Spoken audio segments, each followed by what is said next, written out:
something strange is happening in the world of cars. In just a matter of months, Chinese cars went from being an exotic curiosity to dominating headlines, streets, and sales. But behind that silent revolution, something doesn't add up. How is it possible that such a modern and affordable car ends up breaking down after just a few months? Why do some repair shops not know how to fix them? And the most unsettling thing, why are there more and more viral stories, controversies, and back-and-forth accusations that no one seems able to explain? Today I'm going to tell you what's really happening with Chinese cars, and by the time you reach the end, you'll look at every vehicle that passes by you with new eyes. The scene is repeating itself on the streets of Latin America, Eastern Europe, and even some cities in Western Europe. Vehicles with names that until recently were unknown, like Chery, BYD, MG, or Haval, are starting to take up more space in dealerships, in showrooms, and above all, on the streets. But this growth is no coincidence. It's the result of a national ambition. China doesn't just want to sell cheap appliances. China wants to dominate global mobility. And it's succeeding. Just to give you an idea, in 2023 alone, Chinese manufacturers exported more than 3 million vehicles, surpassing Germany and hot on the heels of Japan. In other words, in less than a decade, they went from being a footnote to becoming a real threat to the traditional industry. And the thing is, their offerings are tempting. An electric SUV with a panoramic screen, semi-autonomous driving, and luxury finishes, for the price of a basic European hatchback. Yeah, it sounds too good to be true. And that's exactly the hook. So how do they do it? Part of the explanation lies in China's industrial structure. They don't rely on third parties to manufacture components. They produce their own batteries, chips, screens, motors, seats, plastics, everything. And they do it with ruthless efficiency. On top of that, the Chinese government subsidizes innovation, especially in electric mobility. So when a brand launches a new model, it doesn't do it alone. Behind it, there are tax incentives, logistical support, and often a state-backed network that ensures the project is profitable, even if it means selling at a loss. Because for every story of someone happy with their Chinese car, there's another that's very different. Engines that shut off for no reason, proximity sensors that stop working when it rains, infotainment systems that freeze up like an old phone, and even roofs that creak as if the car were 1,000 years old. When a product offers more for less, the first reaction is to think we've found a bargain. An SUV with a 12-inch touchscreen, 360-degree camera, panoramic roof, and semi-autonomous driving for less than $20,000? Sounds like a miracle, but you know what they say. When something sounds too good to be true, it probably is. And that's exactly what many owners of Chinese cars are discovering in different parts of the world. Users report electrical problems that appear randomly, sensors that disconnect, screens that go black, automatic transmissions that don't respond well, and most commonly, noises, vibrations, and water leaks in cars that are practically new.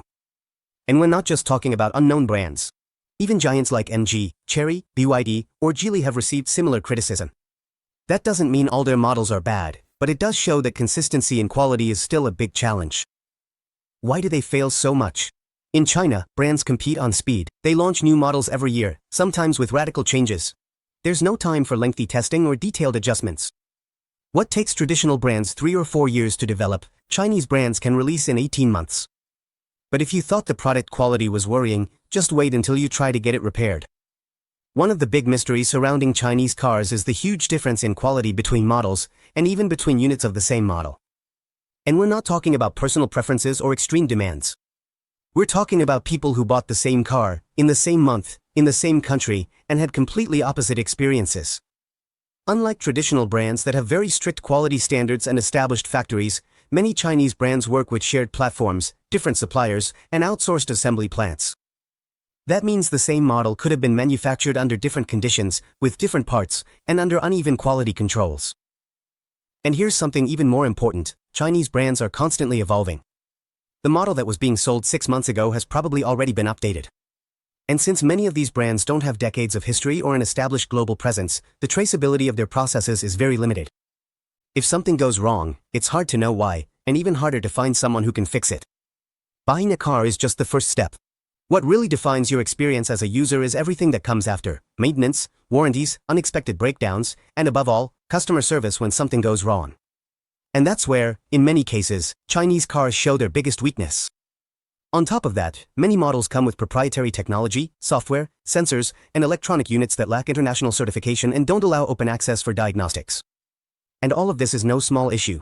It's the daily reality for hundreds of people who trusted a new brand and ended up stuck in the post-sale limbo.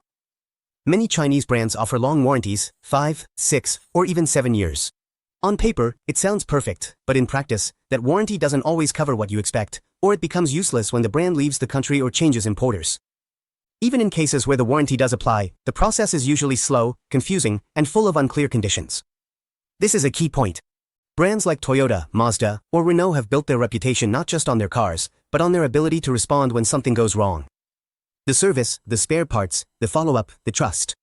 On the other hand, many Chinese brands still don't understand the value of after-sales service. Sometimes, what puts a brand's reputation in jeopardy isn't major technical scandals or reports of widespread failures, but a simple viral photo.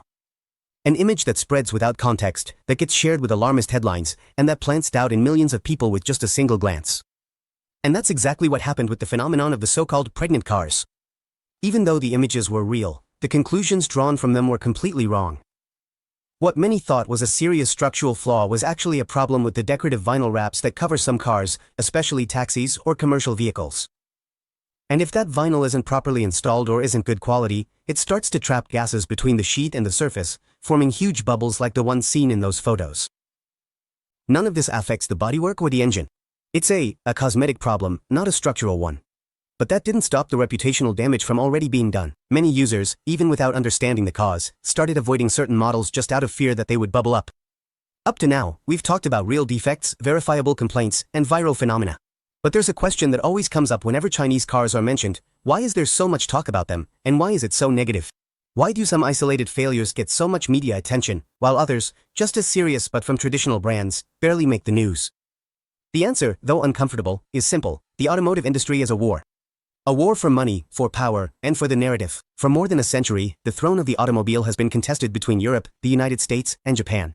But in the last decade, China hasn't just joined the competition, it's changing the rules of the game. Thanks to its dominance in battery production, chips, rare earths, and labor, Chinese brands can manufacture electric cars at a fraction of the cost of their Western competitors. And that doesn't just scare people, it infuriates them. Several Chinese brands, including MG, Chery, and BYD, have denounced what they call coordinated smear campaigns. And in an industry where perception is everything, a bad reputation can cost you millions, even before you sell a single car. If there's one thing that sparks visceral reactions in the automotive industry, it's design. For many people, a car isn't just a means of transportation, it's a statement of identity. That's why, when a new brand launches a model that blatantly resembles a European or Japanese icon, controversy is inevitable. And in this area, several Chinese brands have been playing with fire. The track record is long, and sometimes shameless. The Lifan 320, a hatchback almost indistinguishable from the classic Mini Cooper, with the same silhouette, round headlights, and chrome grille. The Landwind X7, an almost exact copy of the Range Rover Evoque, to the point that it even used similar fonts in the rear logo. The Zodi SR9, which looks like a Porsche Macan if you saw it from afar or without your glasses. And these aren't just simple inspirations. In some cases, the similarities have been so obvious that they've ended up in international lawsuits, with European manufacturers publicly accusing their Chinese counterparts of industrial plagiarism. And what has been the response from the Chinese brands? In many cases, simply to deny it or claim they're just stylistic coincidences. For the average consumer, the appearance of the vehicle is one of the most influential factors in the purchase decision. And if you can offer someone something that looks like a Porsche but costs less than half, let's say $18,000 versus $40,000, the equation becomes pretty tempting. And from a business standpoint, it's been a success. Controversial as they may be, many of these models have sold thousands of units, precisely because of that visual familiarity. The problem is that this strategy has created a global perception that Chinese cars don't innovate, they just copy. And even though today some brands are coming out with original, sophisticated, and futuristic designs, like the BYD Seal or the Neo ET5, the stigma of cheap knockoff still lingers. After riding this roller coaster of facts, controversies, complaints, viral moments, and business strategies, there's one question you're probably asking yourself: should I buy a Chinese car or not? And the answer, like with many important things in life, isn't a simple yes or no. It depends. It depends on you, your tolerance for risk, what you expect from a vehicle, and how much you're willing to research before making a decision. The good is obvious. Chinese cars have brought a revolution in pricing and features, but the downsides are also clear. There are models with serious reliability issues. And then there's what few people tell you: there are Chinese brands that are already on par with the best, but they share the market with others that really shouldn't be selling yet. So, how do you make a good decision? Here are some guidelines you can consider if you're seriously thinking about buying a Chinese car. First, research the exact model you're interested in. Second, ask about after-sales service. Third, check the actual warranty. Fourth, avoid newly launched models. Fifth, compare with traditional auctions. And now tell me, after all this, would you take a chance on a Chinese car? I'll read your comments. Chinese cars aren't just a trend, they're a sign of a structural shift in the industry. Some brands will fail, others will dominate the market, but there's no doubt that the giant has awakened and has no intention of leaving. Remember, the best car isn't the one that looks the nicest or has the most screens, it's the one that doesn't give you headaches.